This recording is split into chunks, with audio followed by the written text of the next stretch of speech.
विश्व आस्था का केंद्र प्रयागराज, जो माघ के महीने में कुंभ, महाकुंभ और माघ मेले के लिए देश भर के अखबारों की सुर्खियां बनता था, जिस संगम क्षेत्र में माघ महीने में दुनिया भर के संतों का डेरा लगता था, जो संगम नगरी साधु संतों, धार्मिक वाद विवाद और संतों के समागम का साक्षी बनता था, वो संगम नगरी इन दिनों सरकार और संत के बीच लड़ाई का अखाड़ा बनती दिख रही है। दरअसल प्रयागराज में मौनी अमावस्या पर शुरू हुआ मेला प्रशासन और अभिमुक्तेश्वरानंद के बीच का टकराव दिन प्रतिदिन उग्र रूप लेता जा रहा है और इसी दरमियान यूपी के सीएम ने भी प्रयागराज माघ मेले में शंकराचार्य से जुड़े विवाद के बीच धर्म, राष्ट्र और सनातन पर तीखा और स्पष्ट संदेश दे दिया है।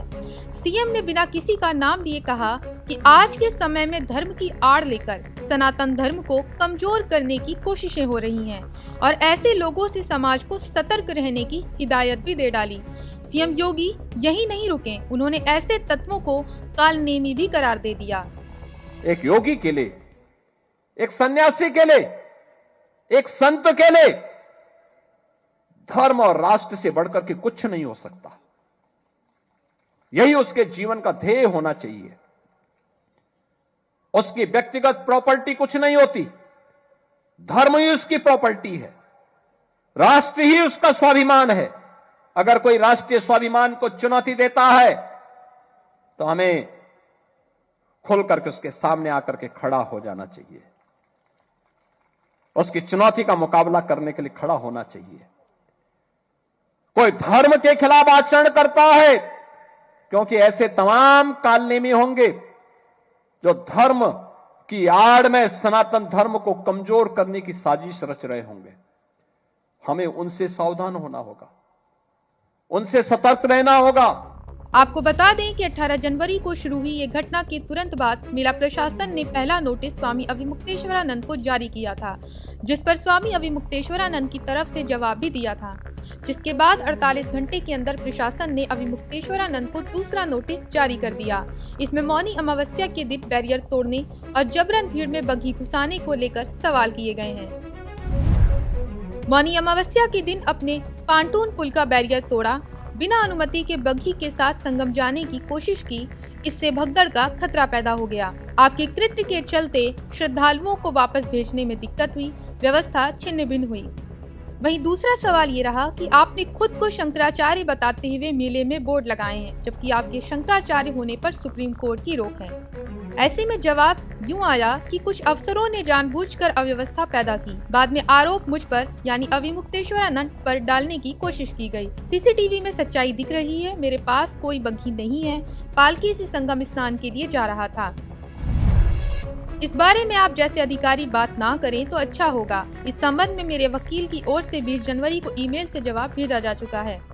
लिहाजा स्वामी अभिमुक्तेश्वरानंद का मुद्दा देश न केवल संतों और लोगों के बीच बना हुआ है, बल्कि इसने देश की राजनीति में भी नया सियासी बवंडर खड़ा कर दिया है, जिससे न केवल संगम नगरी की आबोहवा तेज कर दी है, बल्कि पूरे देश में संत के नाम पर सियासत को भी तेज कर दिया है, जिसमें सपा प्रमुख का नाम सबसे पहले आता है। हालांकि ये वही अखिलेश यादव हैं जिनकी सरकार ने साधु संतों पर लाठियां तक चलवा दी थी। तब इनका सनातन और संत प्रेम कहाँ गया था। किसी भी साधु संत का अपमान होगा और अगर कोई सरकार करेगी तो उसके खिलाफ खड़े होंगे। समाजवादी पार्टी के मुखिया को थोड़ा अपना आत्मावलोकन करना चाहिए।